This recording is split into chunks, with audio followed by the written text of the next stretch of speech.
Good morning বন্ধুরা, আরও একটা নতুন ব্লগে সঙ্গে নিয়ে অনেক অনেক স্বাগত জানিয়ে আজকে ব্লগটা শুরু করছি। আশা করছি তোমাদের অনেক অনেক ভালো লাগবে।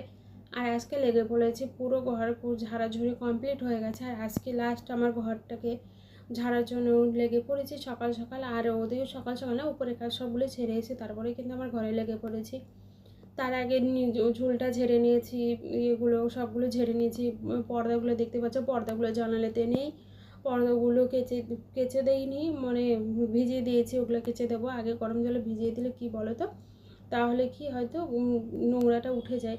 তারপরে কিন্তু এসে নিচে এসে শোকেসটার ওই উপরে যে এগুলো আছে, ফটোগুলো আছে, ফটো ফ্রেমগুলো, ওগুলো ভালো করে মুছে টুছে নিচ্ছি। আর ওগুলোতে একটু একটু করে ধুলো পড়েছে, সেগুলো একটা ভালো কাপড় দিয়ে মুছে নিচ্ছি সুন্দর করে। আর সেটাই দেখো, আর আমার ঘরটাকে আমি কিভাবে পরিষ্কার করে সুন্দর করে সাজিয়ে গুছিয়ে রাখি সেটাই তোমাদেরকে দেখাচ্ছি। আর এদিকে দেখো, সুন্দর করে সবটা শোকেসটা মোছানো তো হয়ে গেল। আর এখানে হরিণটা কি সুন্দর লাগছে না, হরিণটা, সেটাই তোমাদেরকে একটু দেখাচ্ছি, হরিণটা আর ফুলটা। আর এদিকে দেখো, টিভির আগে এই টিভির উপরে যে যত সব টেবিলের উপর যত সব কাঁচটা টাচটা ছিল সব আগে কিন্তু ফেলেই দিয়েছি। যে দেখি কি অনেক দিন ধরে যে কাগজগুলো দেখি এক দিনের পর দিন পড়ে গেছে, সেগুলো আর কাজে লাগছে না। তারপরে দেখি কি কাজে লাগছে না, তখন একবারে যখন পরিষ্কার করতে আসি সেগুলো কিন্তু ফেলে দেয়। কারণ কী বলতে, আগে দেখি ফট করে আগে সেই জিনিসগুলো কাগজ, অফিসের কাগজপত্র থাকে, তো যদি ফেলে দেয় আবার খুঁজে যদি না পায় তখন আবার আর এক মহা বিপদে পড়বো। তার জন্য দেখি 2-3 মাস 4 মাস 5 মাস অবধি দেখি, যদিও কাগজটা কাজে লাগছে তাহলে তো ভালো, আর না লাগলে কিন্তু সেই কাগজটা ফেলে দেয়। ওই জন্য আগে সেগুলো করে নিয়েছি, তাছাড়া তো ভিডিওটা অনেকটাই বড় হয়ে যেত, তাই জন্য কিন্তু আগে করে নিয়েছি। তারপরে কিন্তু ভালো করে টেবিলটা ভালো করে মুছে নিচ্ছি। আর টিভিটা কালো, তো কালো জিনিসের ওপরে ধুলো পড়লে কিন্তু নোংরাটা বোঝা যায়। আর এখানে ফুলগুলো তো ভালো করে ঝেড়ে নিচ্ছি না, কারণ ফুলগুলো ভালো করে আবার ধুতে হবে। আগে ঘরগুলো ভালো করে ঝুলঝাড়গুলো ঝেড়ে নিই, তারপরে ফুলগুলো একদিন ধুয়ে নেবো নি। কারণ ফুলগুলো আগে যদি ধুয়ে নিই তাহলে ঘরটা ঝাড়লে কী বলে আবার ধুলো পড়বে, সে আবার আমার বেকার আরও অনেক খাটনি হয়ে যাবে। আর এই আলমারিটা ভালো করে মুছে নিচ্ছি। আলমারিটা দেখো, আমার বরাবর আমার মেয়ের সব ছবিগুলো এখানে রেখে দিয়েছে। ওর মেয়ের ছবি সারা ঘরে রাখবে, বলছে আরে বাজে লাগবে দেখতে। গেছে না, আমি আলমারিতে লাগাবো, চিপকাবো। ও লাগিয়ে দিয়েছে, এখানে 4টা লাগিয়েছে, তারপর মেয়ের ওয়ার্ড্রপে আরও কয়েকটা লাগিয়েছে। যাই হোক, ওর নিজের শখ পূরণটা তো হয়েছে হোক। আর এখানে একটা বালতি দেখতে পাচ্ছ, ওই বালতিটাতে কিন্তু কী বলে, আমার মেয়ের যত খেলনা আছে এখানে, এটা কিন্তু নিচের খেলনা, আর উপরে খেলনা কিন্তু আলাদা। যদি আবার উপরে খেলতে যায় তখন আবার উপরে নিয়ে আসো, নিচে নিয়ে আসো, এই করতে করতে হয় না। তার জন্য নিচের এক সেট, উপরের এক সেট, এভাবে কিন্তু রাখতে হয় ওর খেলনাগুলো। আর এই যে ড্রেসিং টেবিলটা কিন্তু অনেক পুরনো, 40 বছরও হয়ে গেছে মনে হয়। আমার যদিও আইডিয়া নেই, হ্যাঁ ওরকমই হবে। আর এটা পুরোনো ড্রেসিং টেবিল, তো খুব সুন্দর দেখো। তোমরা দেখছো কতটা ধুলো পড়েছে, তোমরা নিশ্চয়ই বুঝতেই পারছো। দেখছো মুছি তো কত সুন্দর চকচকে চকচকে লাগছে না। আর এই ভার্জিন অয়েলটা আমার মেয়ের জন্য, এটা ওকে দেওয়া হয়, যদিও বা দেই না, এখন খুব গরম পড়েছে। ভার্জিন কোকোনাট অয়েল, এটা কিন্তু বাচ্চাদের জন্য খুব ভালো, তাই জন্য কিন্তু আবার নিয়ে এসছে। দেখি ধুলো পড়েছিল, বললাম না কালো, যে এই যে মেয়ের ওয়ার্ড্রোবটার উপরে একদিন যদি না মুছি এমন ধুলোভাবে দেখা যায় না, মানে ভালোই লাগে না, মানে কতদিন ধরে মুছিনি, এরকম একটা ওরকম মনে হয়। আর দেখুন এখানে কিন্তু এই ফুলগুলো আর হরিণ দুটো কিন্তু শোকেসে রাখা ছিল ভেতরটাতে, এখন শোকেসে রাখি না, উপরটাই রেখে দিয়েছি। এখানে কিন্তু দেখতে সুন্দর লাগছে। আর ওখানে দেখো ওই পর্দার যে ওই ডিজাইনটা আছে যে ইয়ে করার, সেটা বারবার করে খুলে যাচ্ছে। যেই লোকটার কাছ থেকে লাগিয়ে নিয়েছিলাম, লোকটা যে আমাকে এত ঠকিয়েছে, টাকা কিন্তু হিসাব মতন ও টাকা বুঝিয়ে নিয়েছে, আর জিনিসটা এত খারাপ করে লাগিয়েছে। আবার সে ভালো করে আবার মিস্ত্রি রেখে কিন্তু এগুলো লাগাতে হবে, বারবার করে খুলে পড়ে যায়। একবার তো পুরো রডই ভেঙে পড়ে গেছিলো, যখন আমার যখন হাত ভেঙে গেছিলো, অপারেশন হয়েছিল, ভাগ্যিস তখন মশাটা লাগানো ছিল না, সে হাতের উপর পড়লে কী হতো বলো তো।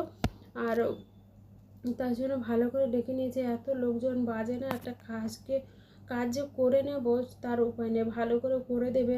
তুমি লোককে যতই ডেকে করাও না কেন, তুমি সামনে ছিলাম তাও কিন্তু ভালো করে দেখতে, পাড়ার লোক হলে যা হয় কিছু বলার নেই। তারপরে তো একটা শিক্ষা হয়ে গেল, শিক্ষা হয়ে গেছে, তাকে তো আর কোনোদিন ডাকবো না, না। একটা যদি ভালো করে কাজ করতো তাহলে আবার সে আমাদের বাড়িতে আরও কত কাজ পেতো, কিন্তু ওকে তো আর ডাকাই হয়নি। তারপর থেকে পর্দাগুলো ভালো করে লাগানো হয়নি। তাই দেখছি এখানে জানালাগুলোতে ধুলো পড়ে, যদিও ধুলো পড়েনি ঠিক একটা, তবু মুছে নিচ্ছি। আমি যখন বাড়িতে ছিলাম না তখন ও মুছেছিল। আর এদিকে খাটটাতে আমাদের কিন্তু অত বেশি ডিজাইনের না থাকার কারণে কিন্তু আমার কাজটা অনেকটা এগিয়ে যায়। কারণ কি বলতো, বেশি ডিজাইন দেখলে বেশি কষ্ট হয়ে যায়। সিম্পল ডিজাইনের মধ্যে মানে কোনো ডিজাইনই নেই, শুধু একটা মতন। ওটা মুছে নিচ্ছে, কিন্তু দরজাটা ভালো করে মুছে নিচ্ছে। দরজাটা তো ধুলো পড়ে গেছে। মানে আজকে ঘরে যা ঝাড়া ঝোড়া সব কিছু কমপ্লিট হয়ে গেল আমার। নিশ্চিত বাপরে, এই যে ঘর ঝাড় নিয়ে যে কত টেনশন, কবে করব। একটা দুটো তো ঘর না, পাঁচটা ঘর, তারপরে একটা বসার ঘর, মানে বাপরে। একটা একটা করতে করতে মানে আর প্রত্যেক দিন করাও যায় না, কোনো না কোনো কাজ থেকেই যায়। তার জন্য কিন্তু প্রত্যেক দিন করতেও পারি না। এদিকে ভালো করে দরজাটা ভালো করে মুছে নিচ্ছি। তারপরে ভেবেছিলাম কি বালিশ আর কম্বলগুলো রোদে দেবো, সে আর রোদে দেওয়ার মতন হয়নি। কারণ যা ওয়েদার, একবার যদি কম্বলে যদি বৃষ্টি পড়ে তাহলে তো হয়ে গেছে, তাকে আর নেওয়াই যাবে না। আর এদিকে আমি কলিং দিয়ে ভালো করে মুছে নিচ্ছি আয়নাটা। কলিং দিয়ে যদি না মুছি না, তাহলে যে আমার মেয়ে এসে সারাদিন মুখ দেখে, তারপরে লিপস্টিক ভরে। এখন তো ও তো সাজনি বুড়ো হয়ে গেছে, আমার তো একটাও মনে হয় জিনিস নেই। নেল পালিশ আছে, না টিপ আছে, না লিপস্টিক আছে, আমার কিছুই নেই। ও যদি কোথায় লুকিয়ে রাখবো আমি বুঝি না। মা বলে কি উপরে, আরে উপরে তো কোথায় রেখো, শোকেসে রাখে। ও সেখান থেকেই বলে দাও দাও দাও দাও বলে বলে নিয়ে নেয়। কী করবো বলো, লিপস্টিকগুলো আমার সব খারাপ করে দিয়েছে। আর এখন দেখো রাত্রেও হয়ে গেছে, আর ওখানে পর্দাগুলো আমি লাগিয়েও নিয়েছি। আর রাত্রিবেলায় এসে তারপরে বেডশিটটা পেতে নিচ্ছি, কারণ আগের একটা বেডশিট পেতেছি ওর তার উপর আর একটা পাচ্ছি। কারণ একটা পাতলে তোষকের উপর তো কি বলে, ওই সেলাই যে দাগগুলো থাকে ওগুলো দেখা যায়, তার জন্য একটা বেডশিটের উপর আর একটা বেডশিট পেতে নিচ্ছি। আর ওখানে পর্দাটা লেগে নিয়েছে অনেকটা। এখন কটা বাজে, এখন 7টা, 7:30টার মতন হয়েছে। ওপর থেকে চাটা খেয়ে এসে তারপরে কিন্তু এই বিছানাতে লেগে পড়েছি। কারণ কি বলো তো, উপরে তো কাজ করতে হবে, তাই না? শুধু তো, আর আমি যদিও নিচে খুব একটা থাকি না, এই রাত্রেবেলায় এসে খেলে নিচে ভালো লাগে না, নিচে তো কেউ থাকে না। আর একা একা বড়গুলোর মতন কি করবে, উপরে সবে থাকে, মেয়ে থাকে, শ্বশুর শাশুড়ি থাকে, তাদের সাথে গল্প করতে করতে কিন্তু টাইমটা কোন দিক দিয়ে সারাদিন চলে যায় আর বোঝাই যায় না। আর অবশ্যই কমেন্ট করে জানো আমার ঘরে এই ডিপ ক্লিনগুলো কেমন লেগেছে। পুরো বলতে পারো ডিপ ক্লিনই করেছি, পুরো খাটের তলা টলা সব ঝেড়েছি পুরো। এবং পর্দাগুলো কেচেছি জন্য কী সুন্দর চকচকে হয়েছে না। এই পর্দাগুলো কিন্তু মেশিনে দেয়নি। মেশিনে দিলে কি বলো তো, মেশিনে ওই যে পর্দার যে কুচকানো ভাবটা হয়ে যায়, আর প্রেস করতে আমার আলসি লাগে, যেন প্রেস করতে ভালো লাগে না। ওই জন্য কিন্তু মেশিনে দেয় না। হাতে কাচলে তো চিপতে হয় না, জলটা ঝরে গেলে কিন্তু হয়ে গেলে কিন্তু তাহলে কিন্তু হয় না, কি বলে মুছড়ো কোচকানো ভাবটা, আর প্রেস করতেও হয় না। আর এদিকে বালিশের কভারগুলো কেচে দিয়েছিলাম। মেয়ের বালিশের কভারটা এক সেটই আর নিতে হবে কি, আর উপরে এক সেট আছে, নিচে এক সেট আছে, কেচে দিয়েছিলাম ওগুলো। আর আমাদেরগুলো তো আলাদাই লাগিয়ে নিচ্ছি, সেগুলো আবার ভরে নিচ্ছি, সুন্দর করে সাজিয়ে গুছিয়ে নিই। আর দেখি তারপর কি করা যায়।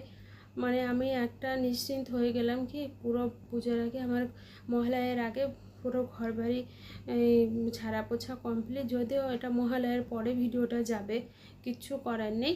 ভিডিওটা আমি কালকে দিতে পারিনি, কারণ ভিডিওটা এডিটিং করা ছিল, ভয়েস দিতে পারিনি। আমার মেয়ের কালকে শরীরটা অনেকটাই খারাপ ছিল, খুব কান্নাকাটি করছিল। ভেবেছিলাম ভিডিওটা দেবো, ভয়েস দেবো, কিন্তু করতে পারিনি। ওই জন্য আজকে দিয়ে দিচ্ছি।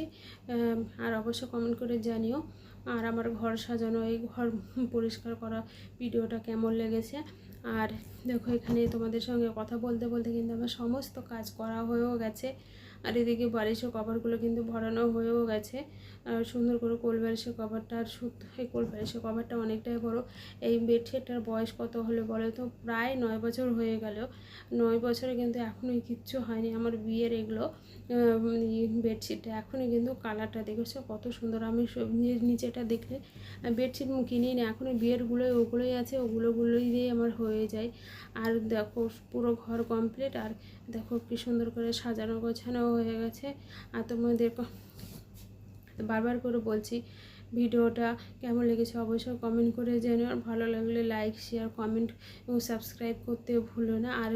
আবারও দেখা হচ্ছে নতুন একটা ব্লগের সঙ্গে। ততক্ষণে বাই, টাটা, ভালো থেকো, সুস্থ থেকো। ওকে, গুড নাইট।